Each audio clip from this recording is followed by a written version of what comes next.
मृत्यु मृत्यु एक ऐसी चीज है जिससे हर कोई डरता है, लेकिन एक ऐसा आदमी है जो हर पल मौत से लड़ रहा है। क्यों? उस आदमी को जिंदा क्यों दफना दिया गया? हेलो और वेलकम टू फ्लिक्स फैक्ट्स। जंगली आदिवासियों के इलाके में एक भयानक घटना घटती है। क्यों एक घोड़े का पेट चीरकर उसकी आंतें बाहर निकालकर इस आदमी को उसके अंदर छिपना पड़ता है। यह फिल्म 12 श्रेणियों में ऑस्कर के लिए नामांकित हुई और इसने 3 ऑस्कर पुरस्कार भी जीते। और जो फिल्म पसंद करते हैं वे अच्छी तरह जानते हैं कि अगर लियोनार्डो डिकैप्रियो फिल्म में हो तो वह फिल्म किस स्तर की हो सकती है। ऐसी ही एक रोमांचक तनाव भरी सर्वाइवल फिल्म है फ्लिक्स फैक्ट्स पेश करता है द रेवेनेंट। फिल्म की शुरुआत ह्यू ग्लास नाम के एक आदमी से होती है। उसकी पत्नी और बेटा जिसका नाम हॉक है, उनके जीवन में आए तूफान की एक झलक दिखाई जाती है। ग्लास को देखकर विदेशी लगता है, लेकिन उसकी पत्नी पोनी नामक एक आदिवासी जनजाति की सदस्य है। ग्लास को भी आदिवासियों जैसा जीवन जीते हुए दिखाया गया है। इसके बाद फिल्म का दृश्य बदलता है। साल 1843 है। जंगल के बीच बहती एक तेज नदी में ग्लास, उसका बेटा हॉक जो अब काफी बड़ा हो चुका है, और एक और आदमी हाथ में बंदूक लिए बहुत सावधानी से आगे बढ़ रहे हैं। थोड़ी दूर जाकर वे एक हिरण को देखते हैं और ग्लास उस पर निशाना लगाकर गोली चला देता है। इस क्षेत्र का नाम डकोटा क्षेत्र है। उस समय डकोटा क्षेत्र में बड़ी संख्या में पशु पक्षी रहते थे और दुनिया के अलग अलग हिस्सों से लोग यहाँ शिकार करने आते थे। लेकिन यहाँ के जंगली जानवर जितने खतरनाक थे, उतना ही यहाँ का घना जंगल भी। इसलिए बाहर से आने वाले लोगों के लिए यहाँ जिंदा रहना लगभग नामुमकिन था। इस वजह से इस जंगल में रहने वाले कुछ आदिवासी पैसे लेकर बाहर से आने वाले शिकारियों की मदद करते थे। ग्लास और हॉक कैप्टन हेनरी के नेतृत्व में शिकारी टीम के प्रमुख फिट्जगेराल्ड की मदद के लिए आए हैं। ऐसा इसलिए क्योंकि ग्लास इस जंगल के हर कोने को अच्छी तरह जानता है और इसी वजह से उन्हें अपने साथ रखा गया है। जब ग्लास और हॉक हिरण का शिकार करके उसे अपने कैंप में ले जाने की तैयारी कर रहे थे, तभी उनकी टीम का एक आदमी बिना कपड़ों के वहां आकर जमीन पर गिर जाता है। उसी समय उनकी ओर एक के बाद एक कई तीर आने लगते हैं। इस अचानक हमले से टीम के कई लोगों के गले और छाती में तीर लग जाते हैं। थोड़ी देर बाद वे देखते हैं कि दूर से अरिकारा आदिवासियों का एक दल घोड़ों पर सवार होकर उनकी ओर आ रहा है। अरिकारा एक आदिवासी समुदाय है जो कई पीढ़ियों से इसी जंगल में रहता है। इसके बाद कुछ देर के लिए खामोशी छा जाती है और अरिकारा कहीं गायब हो जाते हैं। सब समझ जाते हैं कि कोई बड़ा खतरा आने वाला है और फिर चारों तरफ से उन पर तीरों की बारिश होने लगती है। अचानक हुए इस हमले से अमेरिकी शिकारियों में से कुछ अपनी जान गंवा देते हैं। बाकी शिकारी किसी तरह पेड़ों के पीछे छिप जाते हैं। अरिकारा के घोड़े पर सवार होकर पास आने पर कुछ अमेरिकी शिकारी उन्हें गोली मारकर मार देते हैं। आमने सामने की लड़ाई शुरू हो जाती है। ग्लास और हॉक खतरे को भांपते हुए कैंप में आ जाते हैं। ग्लास चिल्लाकर सबको कहता है कि उन्हें किसी भी तरह उस नाव में चढ़ना है। इस तरह अरिकारा के साथ काफी देर तक लड़ने के बाद उनकी टीम के कई लोग मारे जाते हैं। बचे हुए शिकारी तय करते हैं कि वे किसी भी तरह नदी में रखी उस नाव पर चढ़कर यहाँ से भाग जाएंगे। काफी मुश्किल से Glass, Hawk, Fitzgerald, Captain Henry, Bridger और कुछ और शिकारी नाव में चढ़ पाते हैं, लेकिन बाकी लोग भागने की कोशिश करते हुए या नाव में चढ़ते समय तीर लगने से मारे जाते हैं। अब मैं आपको बताता हूँ कि अरिकारा ने उन पर अचानक हमला क्यों किया। दरअसल उस समय अमेरिकी सरकार और अरिकारा आदिवासियों के बीच युद्ध चल रहा था और डकोटा के इस जंगल पर अरिकारा का राज था। इसलिए वे किसी भी अमेरिकी शिकारी को देखते ही हमला कर देते थे और जो अरिकारा आदिवासी ये हमला करते थे उन्हें री कहा जाता था। इतनी मुश्किल से नाव में मिजूरी नदी में काफी दूर आने के बाद ग्लास सबको बताता है कि अगर वे इस नदी में ज्यादा देर रहे तो री उन पर किसी भी समय हमला कर सकते हैं। इसलिए इस नाव को नदी में छोड़कर पैदल जंगल के अंदरूनी रास्ते से आगे बढ़ना ही समझदारी होगी। फिट्जगेराल्ड को ग्लास पसंद नहीं था क्योंकि ग्लास एक गोरी चमड़ी का होने के बाद भी आदिवासी पोनी जैसा जीवन जीता था और ग्लास के अतीत के बारे में ज्यादा कुछ पता नहीं था। लोग कहते थे कि ग्लास ने कुछ साल पहले एक विदेशी सैनिक को बेरहमी से गोली मार दी थी। इसलिए जिसका कोई ठोस परिचय नहीं और अतीत का कुछ पता नहीं, उस पर भरोसा करके वे इस खतरनाक जंगल से गुजर रहे थे। यह बात फिट्जगेराल्ड को बिल्कुल पसंद नहीं थी, लेकिन कैप्टन हेनरी को ग्लास पर बहुत विश्वास था। ग्लास की बात मानकर वे नाव को नदी में ही छोड़ देते हैं और इतने समय में उन्होंने जितना भी शिकार इकट्ठा किया था उसे जंगल में एक जगह पत्थर के नीचे छिपाकर अपने किले तक पहुंचने के लिए पैदल चलना शुरू कर देते हैं। उनका किला थोड़ी ही दूर है जहां उन्होंने डेरा डाला हुआ है। वे सबसे पहले इस खतरनाक जंगल से निकलकर अपने किले में जाएंगे, वहां से और लोगों और हथियारों के साथ लौटकर यहाँ से शिकार की चीजें ले जाएंगे। लेकिन फिट्जगेराल्ड को ग्लास पर बहुत शक हो रहा था। उसे बार बार लग रहा था कि चूंकि ग्लास एक आदिवासी समुदाय का है तो हो सकता है कि वह उन्हें गुमराह कर रहा हो और सबको री के हवाले कर देगा। समय बारिश का था। घने जंगल में तेज बारिश के बीच ग्लास के निर्देश पर पूरी टीम आगे बढ़ती रही, लेकिन जब बाकी लोग बारिश होने पर जंगल में कहीं आराम करते थे तब ग्लास अकेला जंगल के अलग अलग हिस्सों में जाकर यह देखता था कि सबको लेकर जाने के लिए कौन सी जगह सुरक्षित है। ऐसे ही एक दिन जब ग्लास जंगल के अंदर अकेला गया तो अचानक एक विशाल और हिंसक जंगली भालू ने उस पर हमला कर दिया और ग्लास के हाथ से बंदूक दूर जा गिरी। भालू ने ग्लास को पकड़कर उसे पंजे और दांतों से बुरी तरह जख्मी कर दिया। ग्लास ने खुद को बचाने की बहुत कोशिश की, लेकिन उस भालू की राक्षसी ताकत के सामने कुछ नहीं कर पाया। फिर भी जब भालू ग्लास को मारकर अपने साथियों को बुलाने गया तो ग्लास ने किसी तरह अपने जख्मी शरीर को खींचकर बंदूक उठाई और भालू पर निशाना लगाया। लेकिन इसका उल्टा असर हुआ, क्योंकि इतने दर्द में ग्लास ठीक से निशाना नहीं लगा पाया। गोली भालू के सिर में लगने की बजाय कंधे में लगी। जख्मी होने पर भालू और भी हिंसक हो गया और दौड़कर ग्लास के गले पर अपने पैने नाखून गड़ा दिए, पीठ और कंधे से मांस नोच लिया। लेकिन ग्लास ने उस हालत में भी हार नहीं मानी। उसने बहुत मुश्किल से अपनी जेब से चाकू निकाला और भालू की गर्दन पर बार बार वार करके उसे इतना जख्मी कर दिया कि भालू अपना संतुलन खो बैठा और लगभग मरे हुए ग्लास को लेकर एक ढलान वाली जगह पर नीचे गिर गया। जब ग्लास की टीम के बाकी लोग वहां पहुंचे तो उन्होंने देखा कि ग्लास के पास वह मरा हुआ भालू पड़ा है और ग्लास के गले और पीठ के जख्मों से खून बह रहा है। कैप्टन हेनरी को थोड़ी डॉक्टरी आती थी, इसलिए उन्होंने खून रोकने के लिए ग्लास के जख्मों को जल्दी जल्दी सिलना शुरू कर दिया। दर्द से कराहते हुए ग्लास एक समय बेहोश हो गया, लेकिन चौंकाने वाली बात यह थी कि इतना खून बह जाने और उसका पूरा शरीर सिलने के बाद भी वह किसी तरह बच गया। उन्होंने उस रात वहीं बिताई और अगली सुबह फिर से चलना शुरू कर दिया। लेकिन चूंकि ग्लास चल फिर नहीं पा रहा था, इसलिए उसे उठाकर ले जाना था। लेकिन इस जंगल में हर जगह री का खतरा था, जो किसी भी समय उन पर हमला कर सकते थे। इसके अलावा बारिश के बाद धीरे धीरे सर्दियां आ रही थीं और चारों तरफ बर्फ गिरनी शुरू हो गई थी। लेकिन कैप्टन हेनरी बहुत समझदार आदमी थे। वह जानते थे कि अगर ग्लास उनके साथ नहीं रहा तो वे इस खतरनाक जंगल से कभी बाहर नहीं निकल पाएंगे, क्योंकि ग्लास इस जंगल को बहुत अच्छी तरह जानता था। ग्लास का हौसला बढ़ाने के लिए जब सब आराम करते थे तो ग्लास का बेटा हॉक अपने पिता के पास आकर कहता था, पापा, आपको याद है माँ ने मरते समय क्या कहा था? अगर पेड़ की जड़ें बहुत गहरी हों तो कितना भी बड़ा तूफान क्यों ना आए, पेड़ को उखाड़ कर ले जाता हुआ लगे, लेकिन आखिर में कोई भी उसे हिला नहीं सकता। आपकी सांसें अभी भी चल रही हैं और जब तक आपकी सांसें चल रही हैं आप जिंदा हैं। पापा, आपको मेरे लिए जीना है, मैं इस लड़ाई में आपके साथ हूँ। फिल्म का दृश्य यहाँ से फ्लैशबैक में चला जाता है, यानी अतीत में। दिखाया जाता है कि एक समय ग्लास की पोनी आदिवासी जनजाति पर कुछ अंग्रेज सैनिकों ने हमला किया था। ग्लास के पहुंचने से पहले ही उन्होंने उसकी पत्नी को गोली मार दी और उनके सभी घर जला दिए गए। इस दौरान हॉक का शरीर भी आग से थोड़ा झुलस गया था और तब दिखाया गया कि ग्लास अपने बेटे हॉक को मानसिक रूप से मजबूत करने की कोशिश कर रहा है। यही दृश्य फिल्म की शुरुआत में भी दिखाया गया था। ग्लास ने जीवन में बहुत बुरा समय देखा है, जिसकी कुछ बातें लोग जानते हैं और कुछ केवल वही जानता है। तो खैर, कहानी वर्तमान में वापस आती है। दिखाया जाता है कि वे ग्लास के शरीर को लेकर चल रहे थे, लेकिन इस समय उन्हें एक बड़ा पहाड़ पार करना था और ग्लास को खींचकर ऊपर ले जाना संभव नहीं था। फिट्जगेराल्ड की बात मानकर एक समय कैप्टन ग्लास को गोली मारकर मार भी देना चाहते थे, लेकिन अचानक उनके अंदर इंसानियत जाग जाती है। वह उस आदमी को इस तरह नहीं मारेंगे जिसने उनकी इतनी मदद की है। वह अपनी टीम के सदस्यों को निर्देश देते हैं कि जब तक ग्लास स्वाभाविक रूप से नहीं मर जाता तब तक वह यहाँ आराम करेगा और उसकी देखभाल करने और उसका अंतिम संस्कार करने के लिए हमारी तरफ से 2 लोग यहाँ रुकेंगे। तुम में से तय कर लो कि कौन रहेगा। जो रुकेगा उसे $100 का इनाम मिलेगा। यह सुनकर डॉलर के लालच में ब्रिजर और फिट्जगेराल्ड वहां रुकने को तैयार हो जाते हैं। और ग्लास का बेटा हॉक तो था ही, लेकिन रक्षक कब भक्षक बन जाए इसका पहले से पता नहीं चलता। इसके बाद जब सब चले जाते हैं तो फिट्जगेराल्ड उस पहाड़ के नीचे एक कोने में जमीन खोदना शुरू कर देता है। लेकिन क्यों?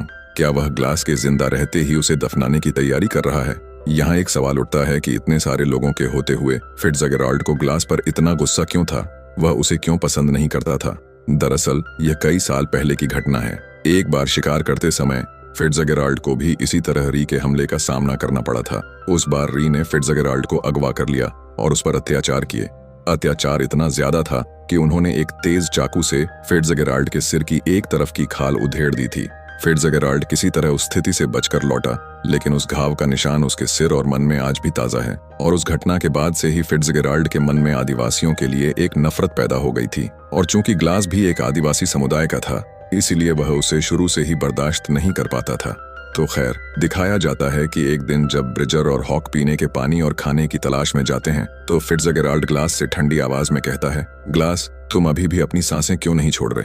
मुझे समझ नहीं आ रहा। देखो, हिसाब से तुम्हें बहुत पहले मर जाना चाहिए था, लेकिन तुम मौत से हार नहीं मान रहे। क्या तुम नहीं समझ रहे कि जब तक तुम जिंदा रहोगे हम भी यहाँ से कहीं नहीं जा सकते और धीरे धीरे री हमें ढूंढ कर यहीं खत्म कर देंगे। जब तुम्हारी जान निकल ही नहीं रही तो क्यों ना मैं तुम्हारी जान ले लूं। और अगर तुम भी यही चाहते हो तो मेरी तरफ देखकर एक बार पलक झपकाओ।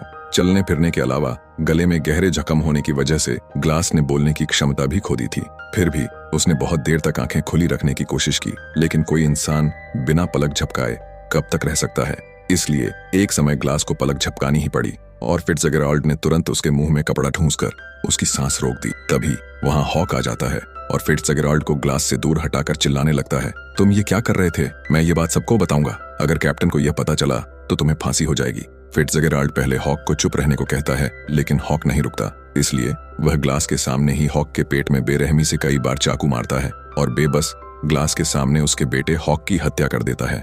ग्लास चिल्ला नहीं पाता, लेकिन दर्द से कराहता और तड़पता रहता है। फिट्जगेराल्ड हॉक की लाश को खींचकर फेंक देता है। इसी बीच ब्रिजर वापस आ जाता है। फिट्जगेराल्ड उससे कहता है, हॉक अभी तक नहीं लौटा, वह बहुत देर से गया हुआ है। ब्रिजर भी सोचता है कि हॉक कहीं अटक गया होगा या कुछ हो गया होगा जिसकी वजह से वह वापस नहीं आया। उसने देखा भी नहीं कि थोड़ी दूर पर हॉक की लाश पड़ी है। फिर उस रात फिट्जगेराल्ड ब्रिजर को जगाकर कहता है, मैंने रात के अंधेरे में कुछ री को इधर आते हुए देखा है, इसलिए हमें जितनी जल्दी हो सके यहाँ से भागना होगा। ये सुनकर ब्रिजर घबरा जाता है और पूछता है, अगर हम चले गए तो ग्लास का क्या होगा?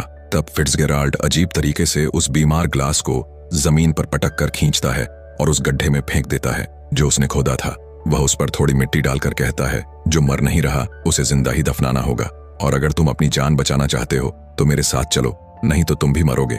आखिरकार इंसान बहुत मतलबी होता है। जब उसकी अपनी जान पर बन आती है तो वह सिर्फ अपने बारे में सोचता है।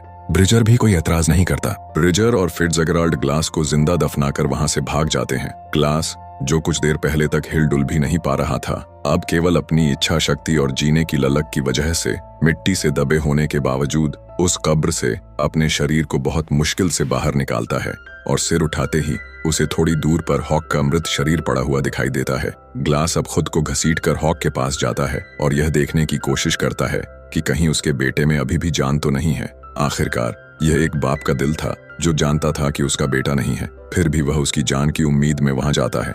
पहले उसकी पत्नी, फिर उसका बेटा, और शरीर का इतना दर्द, इतने सारे दुख दर्द के साथ ग्लास अब और नहीं सह सकता था। वह अपने मृत बेटे की छाती पर सिर रखकर सो जाता है। ग्लास हॉक के सिर और छाती पर हाथ फेरता है। उसकी आंखें जैसे चिल्लाकर कहना चाहती हैं, एक बार सांस ले, एक बार मेरे पास वापस आ जा, मैं तुझे कुछ नहीं होने दूंगा, मैं तेरा बाप हूँ। ग्लास का दुख और दर्द तुरंत बदले का रूप ले लेता है। वह तय कर लेता है कि जब तक वह अपने बेटे के हत्यारे को अपने हाथों से सजा नहीं देगा तब तक उसे शांति नहीं मिलेगी। उसी शरीर के साथ ग्लास अब अपनी छाती के बल रेंगकर आगे बढ़ने लगता है। दूसरी तरफ थोड़ी दूर जाने के बाद ब्रिजर को कुछ शक होता है। क्या फिट्जगेराल्ड ने सच में उस रात कोई री को आते हुए देखा था? जब वह फिट्जगेराल्ड से इस बारे में पूछता है, तुम मुझसे झूठ बोलकर तो यहाँ से नहीं ले जा रहे? तो फिट्जगेराल्ड ब्रिजर को जमीन पर गिराकर उस पर बंदूक तान देता है और कहता है, उस दिन मैंने झूठ बोला था क्योंकि मैं एक अधमरे आदमी के लिए अपनी जान दांव पर नहीं लगा सकता, और मैं जानता हूँ कि मैंने उस दिन झूठ बोलकर कोई गलती नहीं की। इसलिए अगर तुम्हें जिंदा रहना है तो तुम्हें मेरे साथ ही ऐसे जाना होगा और तुम किसी को कभी कुछ नहीं बता सकते। ब्रिजर को मजबूर होकर चुपचाप उसके साथ आगे बढ़ना पड़ता है।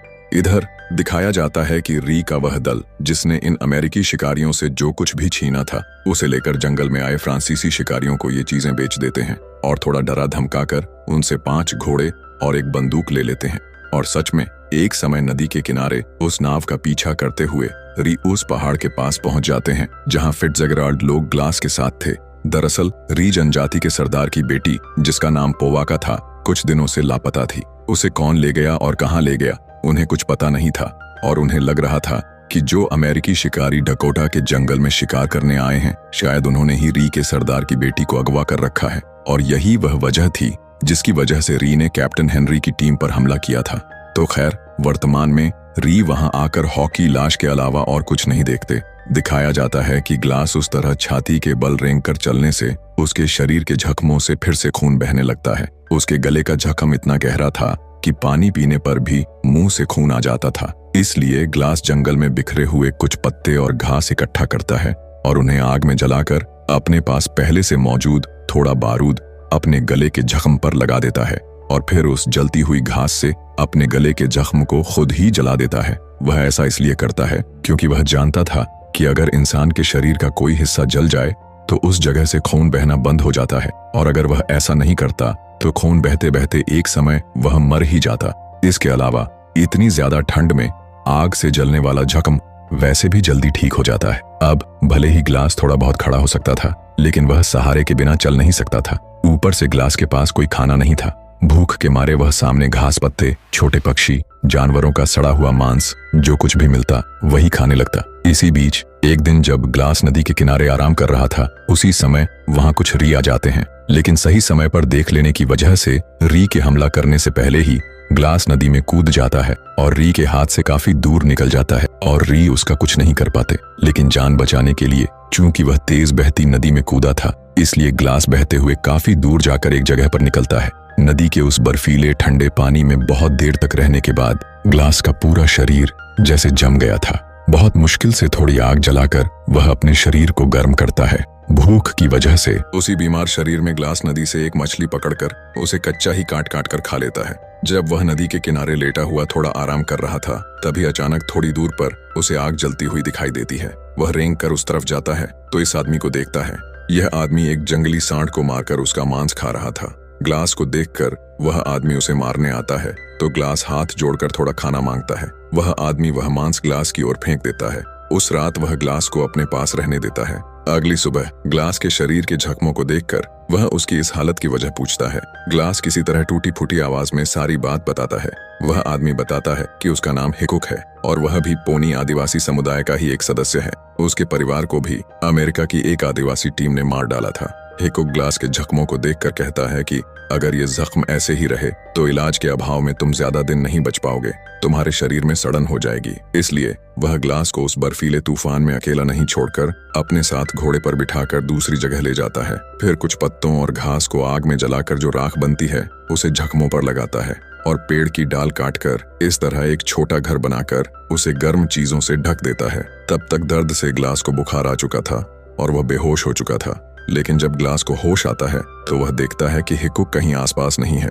बहुत ढूंढने पर थोड़ी दूर आगे जाकर ग्लास देखता है कि किसी ने हिकुक की हत्या करके उसे एक पेड़ की डाल से लटका दिया है और बहुत पास में ही कुछ लोगों के हंसने की आवाज आ रही है। ग्लास समझ जाता है कि यह जरूर किसी शिकारी टीम का काम है और उन्होंने ही हिकुक का यह हाल किया है। ग्लास तय कर लेता है कि अभी तक अपने बेटे की हत्या का बदला तो नहीं ले पाया, लेकिन जिस आदमी ने मुझे लाचार हालत में ठीक किया उसकी हत्या का बदला मैं जरूर लूंगा। और दिखाया जाता है कि जिन फ्रांसीसी शिकारियों से री ने घोड़े और बंदूकें ली थीं, यह वही शिकारी थे। वहां जाकर ग्लास सुनता है कि उन फ्रांसीसी शिकारियों का लीडर कह रहा था, जो जो चीजें हमने री को दी हैं, हम उन सभी का हिसाब चुकाएंगे। और फिर दिखाया जाता है कि उन्होंने वहां एक लड़की को पकड़ रखा है और वे उस लड़की का बलात्कार करने लगते हैं। ठीक उसी समय ग्लास पीछे से आकर उस आदमी के सिर पर बंदूक रख देता है और उस आदिवासी लड़की से चाकू निकालने को कहता है। इसके बाद ग्लास एक घोड़ा खोलकर उनकी टीम के एक आदमी को गोली मार देता है और उस आदिवासी लड़की को कुछ इशारा करता है। वह लड़की फ्रांसीसी शिकारियों के लीडर का लिंक काट देती है और फ्रांसीसी टीम के बाकी लोग जहां जिसको मौका मिलता है वहां भाग जाते हैं। दूसरी तरफ दिखाया जाता है कि ग्लास के बताए रास्ते पर चलते हुए कैप्टन हेनरी और उनकी टीम और कुछ दिनों बाद फिट्जगेराल्ड और ब्रिजर सभी अपने किले या फोर्ट पर पहुंच जाते हैं। वहां पहुंचकर फिट्जगेराल्ड कैप्टन को बताता है कि ग्लास मर गया है और उन्होंने उसे सही तरीके से दफना दिया है। लेकिन ग्लास के मरने के साथ साथ हॉक भी लापता हो गया, जिसकी अभी तक उन्हें कोई खबर नहीं मिली है। ये झूठ फिट्जगेराल्ड कैप्टन से बोलता है। उधर दिखाया जाता है कि ग्लास फ्रांसीसी शिकारियों के अड्डे से आने के बाद एक जगह आराम कर रहा था, तभी एक री दल उस पर हमला कर देता है। खुद को बचाने के लिए जब ग्लास घोड़े पर चढ़कर भाग रहा था तो री का एक तीर ग्लास के घोड़े को लगता है और घोड़ा ग्लास को लेकर एक ढलान से नीचे गिर जाता है। री के हाथ से फिर भी बच जाने के बाद इतनी बर्फीली हड्डी गलाने वाली ठंड में ग्लास थरथराने लगता है और एक अजीब दृश्य दिखाया जाता है। ग्लास ठंड बर्दाश्त नहीं कर पाता और थोड़ी गर्मी पाने के लिए उस मरे हुए घोड़े का पेट चीरकर उसके पेट के अंदर से सारा मांस और आंतें निकालकर उस घोड़े के अंदर इस तरह घुस जाता है। दूसरी तरफ अमेरिकियों के किले में वही फ्रांसीसी शिकारी आकर थोड़ी पनाह मांगता है। फिर जब उससे पूछा जाता है कि क्या हुआ तो वह बताता है कि एक आदमी आया था जिसने उनके लीडर को मार दिया और उसके बाद उनकी पूरी टीम बिखर गई। उनके कुछ साथी ठंड से मर गए और कुछ को जंगली भेड़ियों ने खा लिया। ऐसा कहकर वह पानी का एक कनस्तर दिखाता है जो ब्रिजर ने ग्लास को छोड़कर आते समय ग्लास के सामने रखा था। ये देखते ही फिट्जगेराल्ड अच्छी तरह समझ जाता है कि जिसे उन्होंने दफना दिया था वह किसी तरह वहां से बच निकला है। लेकिन ब्रिजर कहता है हो सकता है ये हॉक हो, क्योंकि ब्रिजर तो जानता नहीं था कि फिट्जगेराल्ड ने हॉक को मार दिया है। ब्रिजर जानता था कि हॉक जिंदा है और लापता है, इसीलिए उसे लगता है कि शायद हॉक ही ग्लास के सामने से पानी का कनस्तर ले गया था और उसी से फ्रांसीसियों को यह पानी का कनस्तर मिला है। ब्रिजर की बात मानकर हॉक की तलाश में कैप्टन हेनरी अपनी टीम के साथ फ्रांसीसी शिकारियों के अड्डे यानी येलोस्टोन नदी की तरफ रवाना होते हैं और उन्होंने सोचा भी नहीं था कि वे ग्लास को वहां जिंदा पाएंगे। यह देखकर कैप्टन हेनरी के पैरों तले जमीन खिसक जाती है, क्योंकि उन्हें बताया गया था कि ग्लास मर गया है और उसे दफना दिया गया है। वह अच्छी तरह समझ जाते हैं कि फिट्जगेराल्ड और ब्रिजर ने उनसे झूठ बोला है। वे सब ग्लास को बचाकर वापस किले में ले आते हैं। किले में लौटकर कैप्टन हेनरी फिट्जगेराल्ड की तलाश करते हैं और उन्हें पता चलता है कि फिट्जगेराल्ड ने कंपनी के बक्सों से कुछ पैसे चुरा कर भाग गया है। कैप्टन ब्रिजर को झूठ बोलने के आरोप में गिरफ्तार करने का आदेश देते हैं तो ग्लास बताता है ब्रिजर का कोई कसूर नहीं है, वह तो सिर्फ फिट्जगेराल्ड के आदेशों का पालन कर रहा था। यहाँ तक कि ब्रिजर को यह भी नहीं पता कि फिट्जगेराल्ड ने हॉक को मारा है।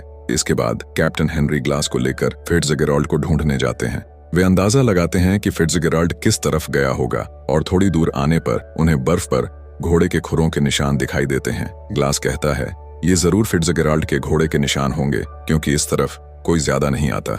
ढूंढते ढूंढते रात हो जाती है। रास्ते में एक जगह आराम करते समय कैप्टन हेनरी ग्लास से पूछते हैं लोग कहते हैं कि तुमने किसी अंग्रेज सैनिक को मारा था, क्या यह सच है या झूठ? ग्लास कहता है एक बार अंग्रेज सैनिकों ने हमारे पूरे पोनी समुदाय पर हमला कर दिया था। मेरी पत्नी को मारने के बाद जब एक सैनिक ने मेरे बेटे की तरफ हाथ बढ़ाया तभी मैंने बंदूक से उसे मार डाला। अगली सुबह कैप्टन हेनरी और ग्लास दोनों अलग अलग दिशाओं में फिट्जगेराल्ड को ढूंढने निकलते हैं। थोड़ी देर बाद दिखाया जाता है कि कैप्टन जिस तरफ गए थे फिट्जगेराल्ड उसी तरफ छिपा हुआ था।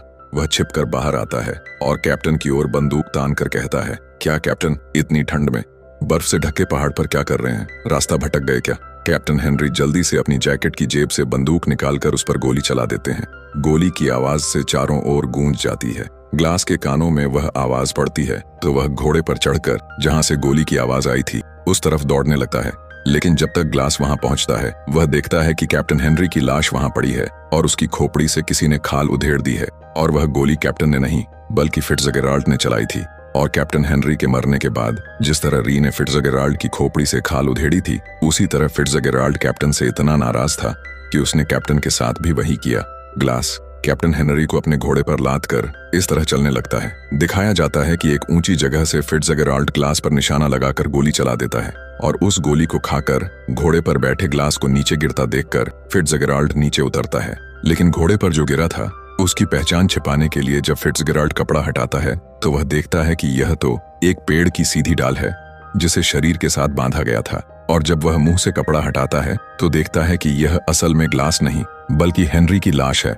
ग्लास ने हेनरी को दिमाग लगाकर पेड़ की डाल के साथ सीधा करके बिठा रखा था, क्योंकि वह जानता था कि फिट्जगेराल्ड यहीं कहीं छिपा हुआ है तो एक बार देखने पर जरूर गोली चला देगा। और हेनरी की लाश के पास जो घोड़े पर लेटा हुआ था वह ग्लास था। लेकिन इससे पहले कि फिट्जगेराल्ड कुछ समझ पाता ग्लास गोली चला देता है। ग्लास की गोली फिट्जगेराल्ड के कंधे में लगती है और वह दौड़कर दूसरी तरफ भाग जाता है। ग्लास भी उसका पीछा करता है। इस तरह थोड़ी देर लुका छिपी खेलने के बाद आखिरकार वे एक दूसरे के सामने आ जाते हैं। ग्लास अपनी छोटी कुल्हाड़ी निकालकर फिट्जगेराल्ड के हाथ पर मार देता है और उसकी 2 उंगलियां कटकर गिर जाती हैं और खून बहने लगता है। इस हालत में भी उन दोनों के बीच लड़ाई चलती रहती है और एक समय फिट्जगेराल्ड के हाथ का चाकू ग्लास घुमाकर उसके पेट में ही घुसा देता है। लेकिन इसके बाद भी ग्लास के अंदर से उसके बेटे की मौत का दर्द कम नहीं होता। वह अपनी कुल्हाड़ी फिट्जगेराल्ड की छाती में मार देता है और अपने हाथ से घुसाया हुआ चाकू निकालकर फिट्जगेराल्ड के पैरों में कई बार मारने लगता है। एक समय जब फिट्जगेराल्ड बिल्कुल बेबस हो जाता है तो जब ग्लास उसका गला दबाकर उसे मारने लगता है तब फिट्जगेराल्ड कहता है मुझे मारने के लिए तुमने इतने दिन तक इतना दर्द सहा, लेकिन क्या होगा मुझे मारकर? तुम अपने बेटे हॉक को तो वापस नहीं पा सकोगे। दूसरी तरफ से कुछ री को आते देखकर ग्लास फिट्जगेराल्ड को उनके हवाले कर देता है और वे फिट्जगेराल्ड को मार डालते हैं। लेकिन वे ग्लास को कुछ नहीं करते। तब उस री दल के लीडर के घोड़े के पीछे एक और घोड़े पर ग्लास उस लड़की को देखता है जिसे उसने फ्रांसीसी कैंप से बचाया था, यानी यही उनके लीडर की बेटी पोवाका है। इस लड़की को फ्रांसीसी शिकारियों ने री के अड्डे से अगवा कर लिया था और चूंकि इस लड़की ने ग्लास के बारे में अपनी टीम के सभी लोगों को बताया था कि इस आदमी ने ही मुझे बचाया है, इसलिए री ग्लास को कुछ नहीं करते। फिट्जगेराल्ड की लाश नदी के पानी के बहाव में बह जाती है और फिल्म के आखिर में दिखाया जाता है कि जब ग्लास को पैर में चोट लगने की वजह से वह और चल नहीं पाता तो चारों ओर उस हड्डी गलाने वाली ठंड में फिर से बर्फ गिरने लगती है।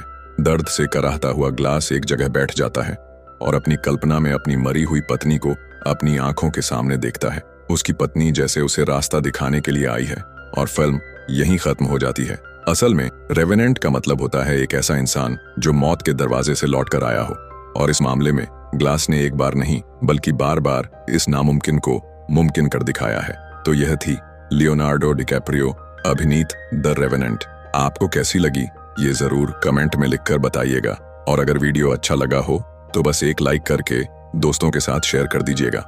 मिलते हैं अगले वीडियो में।